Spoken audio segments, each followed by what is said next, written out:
ఆంధ్రప్రదేశ్లో జగన్ ప్రతిపక్ష పార్టీకి వచ్చాక అంటే ఓపెన్గా చెప్పాలంటే ఆయనకు ప్రతిపక్ష హోదా కూడా దక్కలేదు. కానీ మరి ఆయన పాపం ఆశ మాత్రం జావలేదా అని అనిపిస్తూ ఉంది. ఆయన ఏమని చెప్తా ఉన్నాడు అంటే మళ్ళొక 30 సంవత్సరాలు మనం అధికారంలోకి చేయబోతున్నాం, మళ్ళీ అధికారంలోకి మనమే రాబోతున్నాం. ఎందుకంటే చంద్రబాబు నాయుడు ప్రజలకు ఇచ్చిన మాటలు నిలబెట్టుకోలేదు, మేనిఫెస్టో నిలబెట్టుకోలేకపోతున్నాడు, సూపర్ 6 అన్నట్టుగా నాకు నిలబెట్టుకోలేకపోతున్నాడు. కాబట్టి భవిష్యత్తులో ప్రజలు తిరస్కరిస్తారు, మళ్ళీ మనం అధికారంలోకి వస్తాం, మళ్ళీ 30 సంవత్సరాలు పరిపాలన చేస్తామని చెప్తా ఉన్నాడు.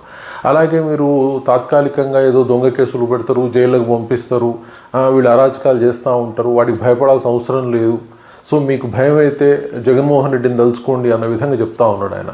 అన్నీ బాగానే ఉన్నాయి, కాకపోతే ఏంటంటే ఇంకా చాలా కాలం ఉంది. ఎందుకంటే వాళ్ళు వచ్చి 1 సంవత్సర కాలంలోనే ఇంత తీవ్రమైన వ్యాఖ్యలు చేస్తే ఇంకా 4 సంవత్సరాల పరిపాలన కాలం ఉంది. సో డెఫినెట్గా ప్రతిపక్షంలో ఉన్నప్పుడు ప్రభుత్వం చేసే వ్యతిరేక విధానాలు ఎండగట్టవచ్చు, అధికారంలో రావచ్చే ప్రయత్నం కూడా జరుగుతుంది. కానీ ఇంకా 4 సంవత్సరాల సమయం ఉండగానే నేను 30 సంవత్సరాల పరిపాలన చేయాలనే డ్రీమ్ చేయటం కావచ్చు, ఇప్పటికిప్పుడు అధికారంలోకి వస్తున్న అంత విధంగా మాట్లాడటం మాత్రం మరీ దురాశ కిందికి వస్తుంది. సో డెఫినెట్గా మినిట్ టు మినిట్ ప్రభుత్వం ఏం ఫెయిల్యూర్లు ఉన్నాయని వెతుక్కోవడంలో ప్రతిపక్ష నాయకుడు తప్పు లేదు. కానీ మరి చాలా కాలం ఉన్నప్పుడు కూడా అతి తొందరగా ఏమంటారు కదా, తొందరపడ్డ కోయిల ముందే కూర్చుంది అన్నట్టుగా ఈయన మాట్లాడుతూ ఉన్నాడు. మరి ఎలాంటి ఫలితాన్ని పొందుతారనేది భవిష్యత్తులో వేచి చూడాల్సిన అవసరం ఉంది. Thank you very much.